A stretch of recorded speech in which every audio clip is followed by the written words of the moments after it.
Hi class, we're doing the chapter 9 test review today, so this will be the test tomorrow. I'm going to do some of them with you and I'll have you do the rest, and then when you're done you can go ahead and look on Schoology and I'll have the answers posted there so you can check your answers, okay? Alright, so we're looking at chapter 9. The first 3 questions are asking you just to decide what type of transformation it is. Reminder that your reflection is your flip rotation, Your reflection is your flip transformation. Translation is your sliding transformation. Rotation is your turning transformation. And then dilation, this one's actually changing the size. This is the only one that will change the size. Okay, so on 1, 2, and 3, you're just going to decide which one it is. All right, on number 4, it says, name the number of lines of symmetry contained by each of the following. So the first one is a square. So we can draw a line of symmetry. Remember, line of symmetry means that both sides of this line are identical. So this is line 1, line 2. We can go at a diagonal, line 3, and then the last one here would be line 4. So figure A has 4 lines. All right, let's look at the cross. How many lines of symmetry can we draw? Well, we can draw one going up and down, right? Those would match up. If I decided to go side to side instead, those would match up. We can also go at a diagonal here. And if we can go in that diagonal, we should be able to go in the other diagonal. So this one also has 4 lines. All right, you guys will do C and D. All right, let's look at 5. 5, 6, 7, and 8, it says the vertices of triangle ABC are given. Find the coordinate of B after the reflection of the triangle in the given line. So the only point they're interested in is going to be angle B. And all they want you to do is they want you to find B prime. Okay, so what you're going to do is you're going to look at the formulas and you're going to look for what they're asking for. So this one says, and again, these are all reflections. So you're going to look for the reflection over the y-axis. So we're going to take our point, and a reflection over the y-axis means that we're going to change the x, but we're going to leave the y alone. All right, so B we know is at 5, 3, so I'm going to do that work right underneath here. So I know my x and y are 5, 3, and I'm going to change it so that the x changes, but the y stays the same. And that is the location of B prime, okay? So it helps to write out the rule and then to do your changes, okay? So remember, 5, 6, 7, and 8, their focus is only letter B. That's the only one you need to move over. All right, so there's 7 and 8. So again, only letter B. Let's look at number 9 real quick. It says, describe the transformation shown, then write a coordinate rule for triangle ABC to triangle ABC prime. So first thing we want to look at is, well, how about we first identify which one's the new one? Which one's the new one? The one on the left or the one on the right? The one on the left, right? So this is my new one. Now we're going to ask ourselves, was this a flip, a turn, a slide, or did it get bigger or smaller? How did I get from the original one to the new one? Hopefully we're all saying slide because this was a slide from the pre-image to the image. So if it's a slide, that one should be your translation. All right, so we'll write translation there. So remember when we did this on the notes, you're just going to commute over. Like if you were driving, right? You'd go up, you'd go over, and we decide how many units we go up. So we went up 2 units, and then we went to the left 3 units. So you're going to ask yourself, if you're going up, is that a positive or negative direction? Should be positive, good. And if we're going to the left, is that a positive or negative direction? Should be negative, good. Now remember coordinate notation, you're going to put these numbers with the x and the y's, right? You're telling someone else, you're going to do this to the x, you're going to do this to the y. So you're going to decide which one's going to go with the x. The one that goes with the x is the one that's parallel to the x-axis. So here's your x-axis. What change is parallel to the x? Is it the 2 or is it the 3? Hopefully it's the 3. All right, so we're going to do x minus 3.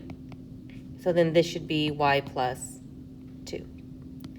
All right, let's come down to 10. On 10, it says the quadrilateral ABCD has the following vertices.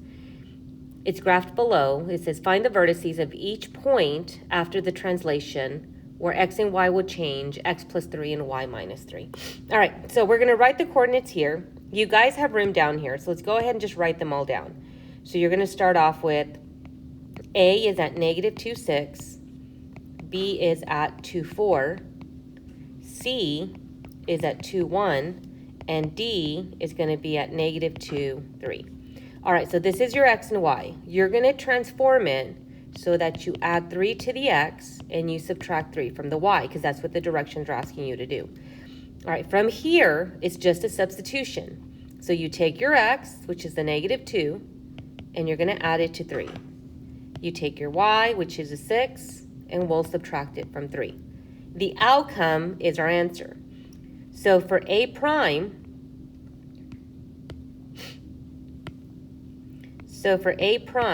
we're going to have 1, 3. So we're going to go ahead and put that up here as our answer. All right, let's do the next one. For the next one, we'll plug in our x again. This time it's 2, 2 plus 3. And then our y is 4, so 4 minus 3. When we plug this in, B prime will end up at 5, 1. All right, you guys will finish C and D, okay? So looking at number 11, 11 says a quadrilateral ABCD with the following vertices is translated 5 units to the left and 3 units up. If it's in words class, you just need to count over. So 5 to the left and 3 up. That means you're going to start here at A. You're going to go 5 to the left, 1, 2, 3, 4, 5, and then you'll go up 3, 1, 2, and 3, and there's A prime. A prime is located at -7, 9. All right, we'll do the same thing with B. We're going to go over 1, 2, 3, 4, 5, and then we'll go up 3, 1, 2, and 3. So B prime will end up here, and this is at -3, 7. All right, so you guys will finish the rest on this question. Looking at 12, it says if P prime, not P, if P prime is located at 1, -1, using the following translation, where is the pre-image? So anytime it's asking for the pre-image, this is your cue to work backward. So the first thing you have to do is we need to undo what was done initially. So instead of adding 3, we're going to subtract 3. Instead of subtracting 1, we're going to add 1. So we're going to take our point, which is 1, -1, and that's what we plug it into. So here we would have our x is 1, so we'll do 1 minus 3. Our y is -1, so -1 plus 1, and then you simplify. This gives us -2, 0. All right, you guys will do 13 the exact same way.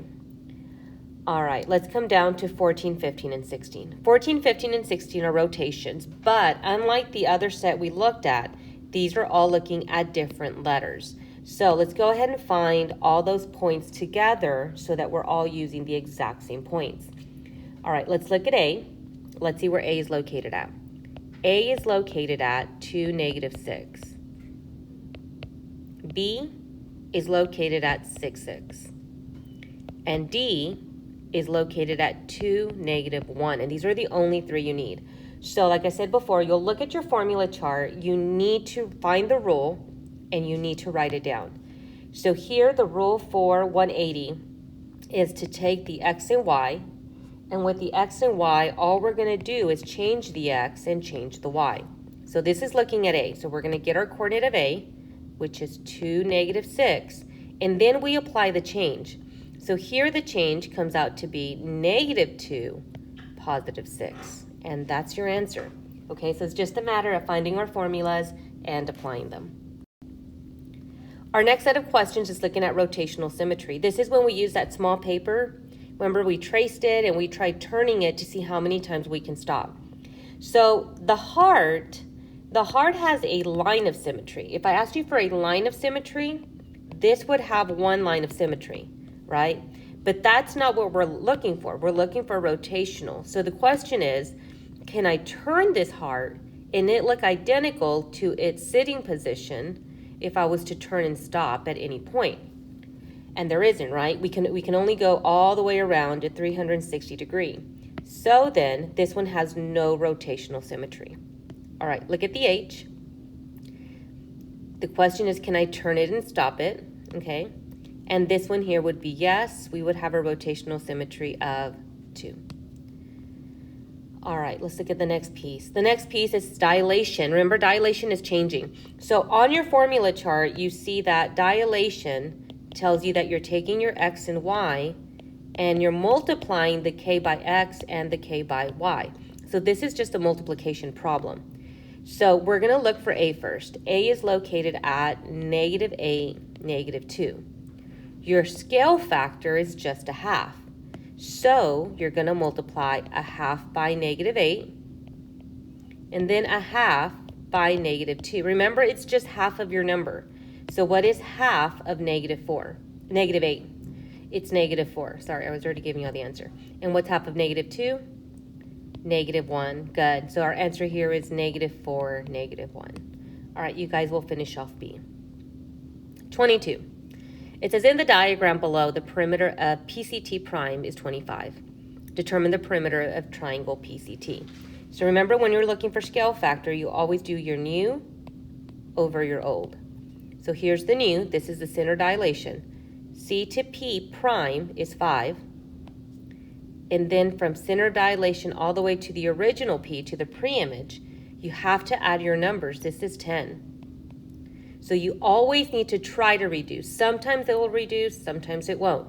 So here, this scale factor reduces to a half. So then you take your half and we're going to set up a proportion. I give you that the perimeter of PCT prime is 25. Should that 25 go on top or should it go on bottom? It should go on top because that's where the new or the image numbers are located at. So we're going to put 25 on top. We'll put the x on bottom. We'll cross multiply. 25 times 2 will give us 50, and that will be x. So our perimeter is just 50. All right, you guys are going to try 23. All right, well, these are the gimme questions. Ready? It says determine if the following scale factor will result in an enlargement or reduction. If your k is greater than 1, it's an enlargement. If k is less than 1, then it's a reduction. So here I have 5/6. You can divide this in your calculator. If you divide it, this comes out to 0.8333 repeating. Is this number bigger than 1 or less than 1? Less than 1, good. So this will be a reduction. All right, looking at the next page. So on the next page, this is your composites. This is where you're doing more than one. So let's all find our points, okay? So these are going to be the points for these next two shapes. So A is located at 2, 2. B is located at 3, 3. C is located at 4, 2. And then D is located at 3, 1. All right, so let's see what they're having us do. They're having us reflect, and then they're having us rotate, right? It says reflect across the y-axis and then 180-degree rotation. Like the notes, I highly recommend that we take this slowly and kind of do your setup. So you're going to start off with your pre-image, right? Then it says we're going to reflect. Then it says we're going to rotate. Now I'm going to write the rules. We know we start off with X and Y. Now let's look at a reflection over the Y. If you look at your formula chart and look at reflection over the Y-axis, the only thing that changes is the X, but not the Y. Then we're going to rotate 180 degrees. A 180-degree rotation is having us change the X and changing the Y. And then you're done. So let's go ahead and do A. A is located at 2, 2. We're going to change the X, so instead of positive 2, it'll be a negative 2, and you carry the Y. Nothing happened to the Y. Then when you do the rotation, you're going to change both. This now goes to a positive 2 and a negative 2, and then you're done. This is your A prime. All right, let's try B. B is located at 3, 3. You're going to change the X, but not the y. Then it says you're going to change both. So now this becomes 3, negative 3. This is your b prime. All right, let's do c. C is located at 4, 2. So you're going to change your x, but not the y. Then you're going to change both, negative 4, negative 2. This is c prime. Got one left, guys. All right, let's do d. So d is located at 3, 1. Again, change the x, not the y. Then you change both, 3, negative 1. Okay, I know you may not go as quickly as I did, but what I need you to do first is you need to do your setup. Your starting point, which is your pre-image, what you're doing next, and then the rule, what you're doing last, and then the rule. This will keep it in a nice order. So I gave you space on the review to do that.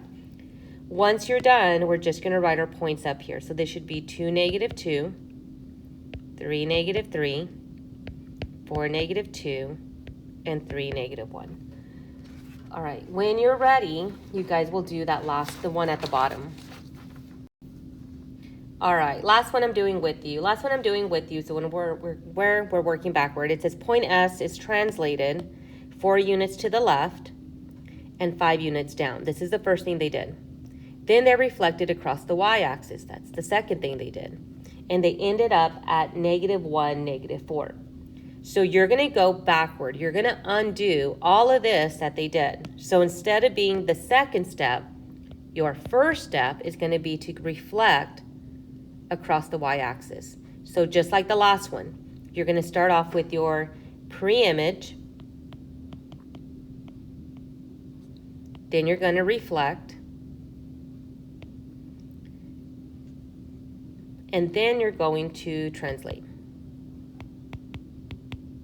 Okay, so our pre-image, or you know what, that actually shouldn't be pre-image. Let's change that to image. The image, right, because we're going backward, we're trying to find the pre-image. The image is located at negative 1, negative 4. We're going to reflect it over the y-axis. So when you reflect over the y, if you look at your rule, all it says is that we're changing the x, but not the y. So now this is going to become positive 1, negative 4. You're going to change the x. It was a negative. You're changing it to a positive. And then we're going to translate it. So the translation is going to be a little tricky because instead of going 5 units down, we're going to go 5 units up. Instead of going 5 units to the left, we're going to go 5 units to the right. So if we're going 5 units up, am I adding the 5 or subtracting the 5? Adding the 5, good. If you're going to the right, is that adding 4 or subtracting 4? Adding 4. So remember, translation is when you add it to the x and the y. So this would be x plus 4, and this would be y plus 5. You can also do it without converting it to the coordinate rule, and I'll show you how here in a bit. Just go ahead and plug this in, 1 plus 4, and then negative 4 plus 5. This comes out to be 5, 1. So the other option you can do is actually count it. So if we said we were going to reflect over the y, and they're only interested in s, we would count from the y. So here's your y-axis. It's where the y is located. You see it? All right, so then I'm going to reflect over that line. So if we have s is 1 to the left, you're going to go 1 to the right. So s prime would end up here. Then we're going to go in the opposite direction, right? So we're going to go 5 up, 4 to the right. So 5 up. 1, 2, 3, 4, 5, and then 4 to the right. 1, 2, 3, 4. So we would end up right here for S, which is the exact same answer we have when we did it algebraically. All right, 29 is not one that works backward. It's just a composite, okay? So don't go trying to change everything to go the opposite way. You're just going to follow the rules, just like we did on number 27. And then you guys, as long as you have it set up, you guys should be fine, okay?